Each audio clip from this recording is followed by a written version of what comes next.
I wanted to talk about distorted thinking as well as fixed delusions as it relates to child abuse. Hi, my name is Dr. Natalie Jones. I'm a licensed therapist. I've been counseling men and women who've experienced abuse, as well as those who have been perpetrators of abuse and or violent crimes for many years now. And I wanted to, come on here and talk to you all. You know, I started watching a little bit of the Gabriel Hernandez documentary on Netflix. And this is both a trigger warning and spoiler alert. Um, and I haven't finished it or anything. It's a hard watch. But nevertheless, I thought I would get on here and talk to you all about some of the things that came to my mind, as these are the types of people that I worked with for many years, specifically people who killed their children, people who severely abuse their children, and I've also worked with children who've been severely abused and or neglected by their parents. And there were some things that stuck out to me. So to start off, just to give you a little bit of background about the documentary, if you haven't seen it, Gabriel Hernandez's mother was living with her boyfriend. They had two children, one being Gabriel. And Gabriel ultimately died as a result of extreme abuse and neglect. He had been exposed to that for, essentially most of his life, if not all of his life. And there is some questioning about the agencies that are involved, like social services and things like that, whether, they actually did enough, whether or not there was some falsification of documents and things like this. But essentially, this mother and her boyfriend are accused and are tried, tried on a death penalty case for essentially her child dying as a result of the abuse. And all of these things come out in the progression of the case, right? And so one of the things that I wanted to talk to you all about is about this dynamic of the mother and her boyfriend. This is a frequent dynamic that I have seen in child abuse and child murder cases, just from my personal experiences. In fact, one of my first cases that I ever worked on was, child murder case in terms of counseling and things like that. So what I will say, and there's other dynamics. There could be father, mother, all other sort of dynamic. This one right here, this relationship dynamic is the one that in my experience, I saw the most, is that a mother would get with a man, a boyfriend, and they weren't really together for that long. And she would allow him to discipline her child. And, she also has some negative beliefs about her child in the first place. So I wanted to talk about, once in my experience, these are some of the things that I've seen, that once this sort of sets in a parent's mindset as it relates to their child and there's no intervention, things tend to escalate in terms of abuse and or harm that the parent has towards their child.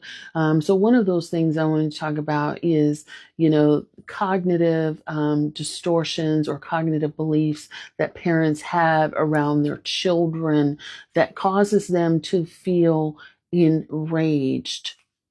So essentially, a cognitive distortion would be a person has a negative thought pattern. It's basically a fixed belief that, it's grounded in negativity. And so one of the things that I've noticed in, just one of the types of thought patterns that I noticed that I saw in this case that I've seen in several of the others is that my child is, the child is a threat to me. And so it doesn't matter what that child is doing. If that child could be crying, that child could be fearing for their life, that child could be solemn. That child could not have eaten for 3 days, but it's sort of this fixed belief, this false belief. And then it later turns into an accusation that my child is doing something to harm me, even if there's nothing that that child is doing, right?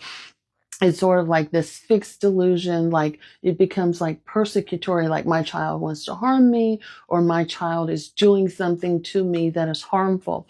And one of the things, one of the ways that this came across in the Gabriel Hernandez case was that the child was sort of solemn and soft spoken. And so that belief, that distortion became my child is gay.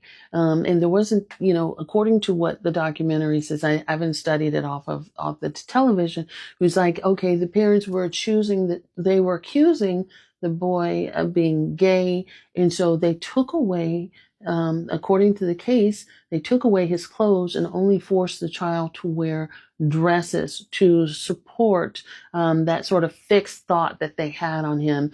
They also started to justify their punishment, their punitive behavior towards him because he's gay. And so now, therefore, my actions towards him, beating the gay out of him or, forcing him to be humiliated by only wearing dresses, that sort of justifies my actions towards that child.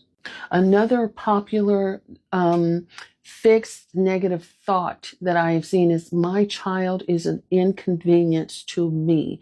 My child has negatively impacted my life and has become a burden to my life, to me. It is, my child is affecting my livelihood. My child is a bill. My child is an expense. My child is a nuisance.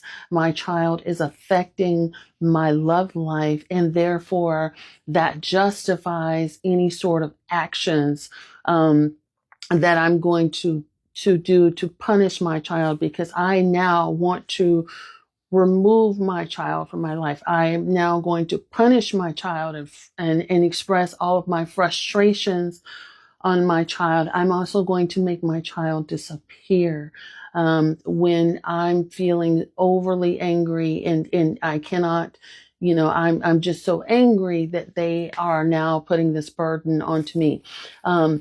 And just a little bit of background: the child was was initially raised by other family members and then given back to the mother.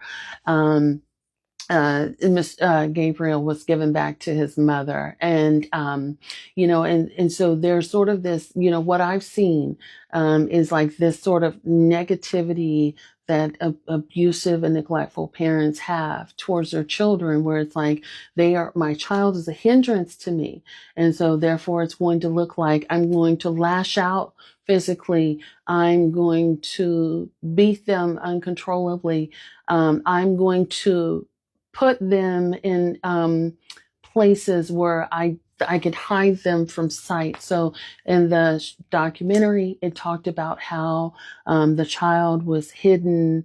He was forced to sleep in like a small little dresser bureau. So it was, he basically had to go in there to sleep at night. And so it was like, my child is interfering with my relationship. And so I think when the interference in the relationship comes in, it's like, okay, well, I'm going to allow my partner to discipline you as they see fit, even though that partner isn't their parents. And in this case, her partner was almost a 300-pound man that was overly disciplining a small child. And so she was like, do with them as you will, because that brings the relationship back together. And it also shows a unified front. But it also allows my partner to see that I prioritize them over the relationship that I have with my child. And those are just some of the themes that I've seen in some extreme child abuse and or child neglect cases. Hope that helps. Thanks so much.